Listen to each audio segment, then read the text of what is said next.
Breaking news Vijayawada railway station లో miss అయిన చిన్నారి ఆచూకీ లభ్యమైంది. రాజమండ్రి సీతంపేటకు తీసుకువెళ్తుండగా పట్టుకున్నారు పోలీసులు.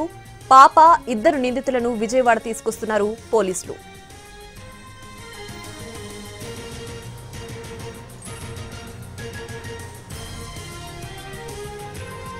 Vijayawada railway station waiting hall వద్ద 3 ఏళ్ల చిన్నారి శ్రావణి అదృశ్యం కలకలం రేపుతోంది. చీరాల దగ్గర వేటంపాలకు చెందిన శ్రావణి తండ్రి మస్తాన్తో కలిసి నిన్న బెజవాడ గుణదల దగ్గర ఆలయానికి వచ్చింది. తిరిగి నిన్న రాత్రి చీరాల వెళ్లడానికి రైల్వే స్టేషన్ కు వెళ్లగా అక్కడ పాప కనపడలేదు. పాప తండ్రి మస్తాన్ పోలీసులకు ఫిర్యాదు చేశారు. సీసీటీవీ ఫుటేజ్ పరిశీలించగా శ్రావణిని దంపతులిద్దరూ తీసుకువెళుతున్నట్టు గుర్తించారు. ప్రత్యేక బృందాలతో రైల్వే పోలీసులు పాప శ్రావణి ఆచూకీ కోసం గాలింపు చర్యలు చేపట్టారు.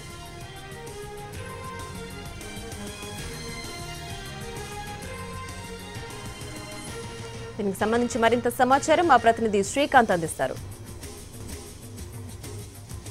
రైల్వే స్టేషన్లో నిన్న రాత్రి కిడ్నాప్కు గురైనటువంటి చిన్నారి శ్రావణికి సంబంధించిన ఆచూకీ అయితే ఎట్టకేలకి లభ్యమైంది. విజయవాడ రైల్వే స్టేషన్లో నిన్న రాత్రి తండ్రి మస్తాన్తో కలిసి శ్రావణి ఉంటున్న నేపథ్యంలో ఇక్కడే మజ్జిగ అమ్ముకుంటున్నటువంటి బొల్లా శ్రీనివాస్తో పాటు బెగ్గింగ్ చేసుకుంటున్నటువంటి చిన్నారి పరిచయం అయ్యారు. వాళ్ళిద్దరూ పరిచయం అయిన తర్వాత కొద్దిసేపు వాళ్ళతో చిన్నారి తండ్రి మస్తాన్ కూడా మాట్లాడాడు. మాట్లాడిన తర్వాత తనకు ఒంటి మీద గాయాలు ఉన్నాయి, డబ్బులు ఏమన్నా ఉంటే సాయం చేయాలనడంతో శ్రీనివాస్ అదేవిధంగా చిన్నారి ఇద్దరు కూడా 5,000 రూపాయలని మస్తాన్కు ఇచ్చినట్టుగా అయితే పోలీసులు విచారణలో గుర్తించారు. డబ్బులు ఇచ్చిన తర్వాత అతను ఆ డబ్బుతో బయటికి వెళ్లిన సమయంలో దంపతులిద్దరూ కూడా ఎవరైతే శ్రీనివాస్ చిన్నారి ఇద్దరు కూడా సహజీవనం చేస్తున్నారు. వాళ్ళిద్దరూ ఆ చిన్నారిని తీసుకొని ఇక్కడి నుంచి పరారయ్యారు. ఆ తర్వాత లోపలికి వచ్చినటువంటి తండ్రి మస్తాన్ పోలీసులకు ఫిర్యాదు చేయడంతో మిస్సింగ్ కేసుని నిన్న రాత్రి నమోదు చేసిన పోలీసులు మొత్తం రైల్వే స్టేషన్లో ఉన్నటువంటి సీసీటీవీ ఫుటేజ్ మొత్తాన్ని కూడా పరిశీలించారు. అందులో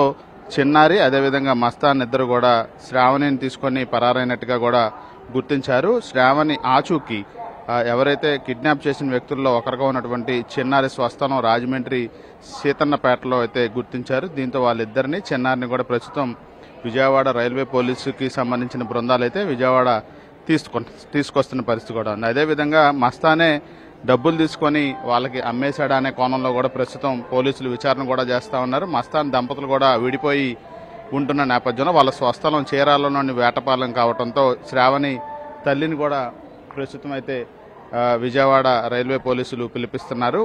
ఒకవైపున నిందితులు ఇద్దరు బొల్లా శ్రీనివాస్ని అదేవిధంగా చిన్నారిని విజయవాడ రైల్వే స్టేషన్ లో ఉన్నటువంటి పోలీస్ స్టేషన్కి పిల్లతో సహా అంటే శ్రావణితో సహా అయితే అధికారులు తీసుకొస్తా ఉన్నారు. మరోవైపు తల్లిని కూడా వేటపాలెం నుండి పిలిపించి ఇతని ప్రవర్తన మీద మస్తాన్ ప్రవర్తన మీద కూడా పూర్తిస్థాయిలో విచారణ కూడా చేయబోతా ఉన్నారు. శ్రావణి తండ్రి మస్తాన్ మీద కూడా కేసు నమోదు చేసే అవకాశాలు ఉన్నట్టుగైతే మనకి స్పష్టంగా కనపడుతుంది. అయితే శ్రావణి నిన్న రాత్రి మిస్ అయిన తర్వాత నుంచి ఇప్పటి వరకు కూడా విజయవాడ రైల్వే సిఐ రమణ ఆధ్వర్యంలో అయితే ప్రత్యేక బృందాలు గాలింపు చర్యల్ని చేపట్టి వెంటనే పాపని ఆచూకీ కూడా గుర్తించి ఇప్పుడు తీసుకురావడంతో కొంతవరకు ఈ కిడ్నాప్ వ్యవహారం అయితే సుఖాంతమైనది అనేది మనం చెప్పుకోవచ్చు. అదేవిధంగా ఈ కిడ్నాప్ చేసినటువంటి శ్రీనివాస్ అదేవిధంగా చిన్నారి వీళ్ళిద్దరూ కూడా వీళ్ళ మీద ఉన్నటువంటి నేర చరిత్ర ఏమైనా ఉందా అనే అంశం మీద పరిశీలిస్తున్నారు. పాపని అమ్మటాకి ఎత్తుకెళ్లారా లేకపోతే బెగ్గింగ్ చేయించడానికి ఎత్తుకెళ్లారా అనే అంశాలన్నిటి మీద కూడా పోలీసులు ప్రత్యేకంగా మీడియా సమావేశం కూడా